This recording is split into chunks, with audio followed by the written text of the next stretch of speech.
ഇന്ന് നമ്മൾ ഒരു ആഴത്തിലുള്ള ചോദ്യം പര്യവേക്ഷണം ചെയ്യുകയാണ്. ലൈംഗികത നിങ്ങളുടെ കർമ്മത്തെ ബാധിക്കുന്നു.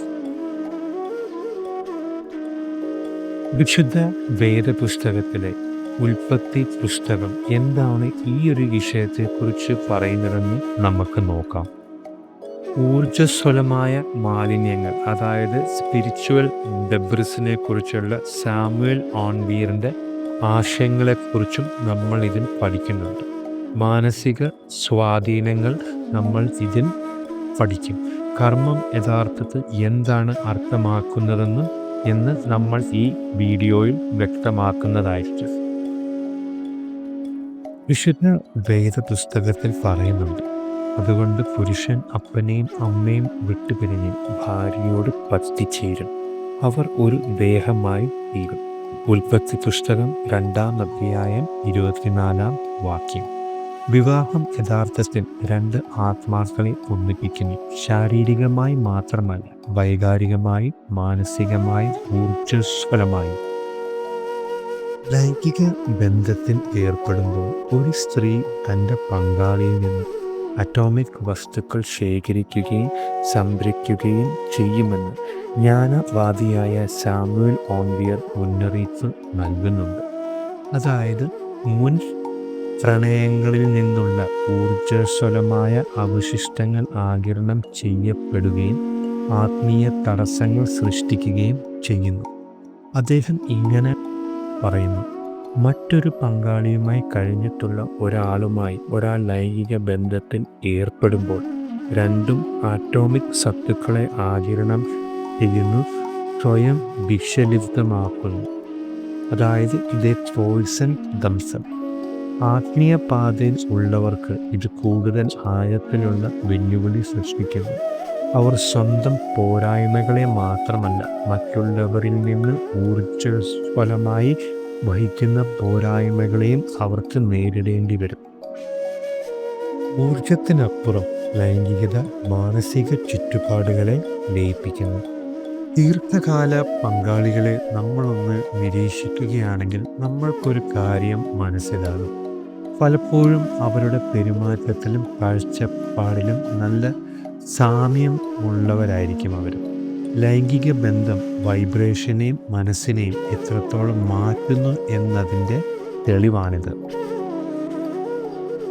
മറ്റൊരാളുടെ കർമ്മത്തെയോ അഹങ്കാരത്തെയോ, അതായത് ഈഗോയിനെയോ നമുക്ക് ആഗിരണം ചെയ്യുവാൻ കഴിയുമോ? നിർണായകമായി നമുക്ക് മറ്റൊരാളുടെ കർമ്മത്തെ ആഗിരണം ചെയ്യുവാൻ കഴിയില്ല. കർമ്മം നമ്മളുടെ സ്വന്തം പ്രവൃത്തികളുടെ ഫലമാണ്. ബുദ്ധമത ഗ്രന്ഥങ്ങൾ പറയുന്നത് പോലെ ഒരാൾ ചെയ്യാത്തതിൻ്റെ ഫലങ്ങൾ ഒരാൾക്ക് നേരിടേണ്ടി വരില്ല. ലൈംഗിക ബന്ധത്തിൽ ഏർപ്പെടുന്നത് കൊണ്ട് പങ്കാളിയുടെ കർമ്മത്തെ ആഗിരണം ചെയ്യാൻ സാധിക്കുകയില്ല എന്നാണ് ഇതിൻ്റെ അർത്ഥം. എന്താണ് യഥാർത്ഥത്തിൽ കർമ്മം സൃഷ്ടിക്കുന്നത്? 1. പ്രവർത്തനങ്ങൾ. പ്രേരണകളിൽ പ്രവർത്തിക്കുന്നത് അനന്തര ഫലങ്ങൾ സൃഷ്ടിക്കുന്നു. കർമ്മം. കേന്ദ്രീകൃത പാറ്റേണുകൾ, ലൈംഗിക ആസക്തിയിൽ നിന്നുള്ള പ്രലോഭനങ്ങൾ, ആഗ്രഹങ്ങൾ, പ്രവണതകൾ, അഹങ്കാരങ്ങളെ രൂപപ്പെടുത്താം. ബോധത്തെ കൊടുക്കുന്ന മാനസിക അസ്തിത്വങ്ങൾ. ഊർജ കൈമാറ്റം, അതായത് എനർജി എക്സ്ചേഞ്ച്. ജ്ഞാനവാദ പദങ്ങളിൽ അറ്റോമിക് കൈമാറ്റങ്ങൾ, അറ്റോമിക് എക്സ്ചേഞ്ചസ് ആത്മീയ പ്രവർത്തനത്തെ ശക്തിപ്പെടുത്താനോ തടസ്സപ്പെടുത്താനോ കഴിയും. ഈ അറ്റോമിക് എക്സ്ചേഞ്ചസ് നടക്കുന്നത് നമ്മളൊരു ലൈംഗിക ബന്ധത്തിൽ ഏർപ്പെടുമ്പോൾ അറ്റോമിക് എക്സ്ചേഞ്ചസ് നടക്കാം. അതായത് അറ്റോമിക് കൈമാറ്റങ്ങൾ. ആത്മീയ വികാസനത്തിന് ലൈംഗികതയെ സൃഷ്ടിപരമായും വിനാശകരമായും ഉപയോഗിക്കാം.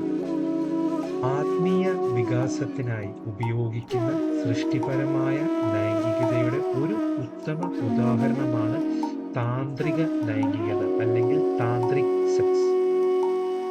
ചുരുക്കത്തിൽ പറഞ്ഞാൽ ലൈംഗികതയിൽ ഊർജ്ജസ്വലവും മാനസികവുമായ സംയോജനം ഉൾപ്പെടുന്നു.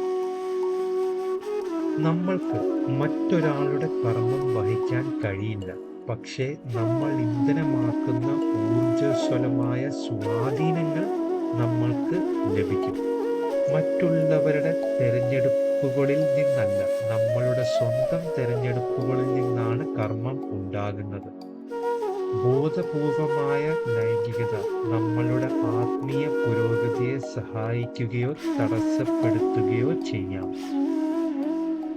നിങ്ങൾക്ക് ഈ വീഡിയോ ഇഷ്ടപ്പെട്ടെങ്കിൽ, ഈ വീഡിയോയിൽ നിന്ന് എന്തെങ്കിലും അറിവ് നിങ്ങൾക്ക് ലഭിച്ചെങ്കിൽ അത് കമന്റ് രൂപത്തിൽ രേഖപ്പെടുത്തേണ്ടതാണ്. അപ്പോൾ എല്ലാവർക്കും അടുത്ത വീഡിയോയിൽ കാണാം. എല്ലാവരെയും ദൈവം അനുഗ്രഹിക്കട്ടെ. God bless you all and bye bye.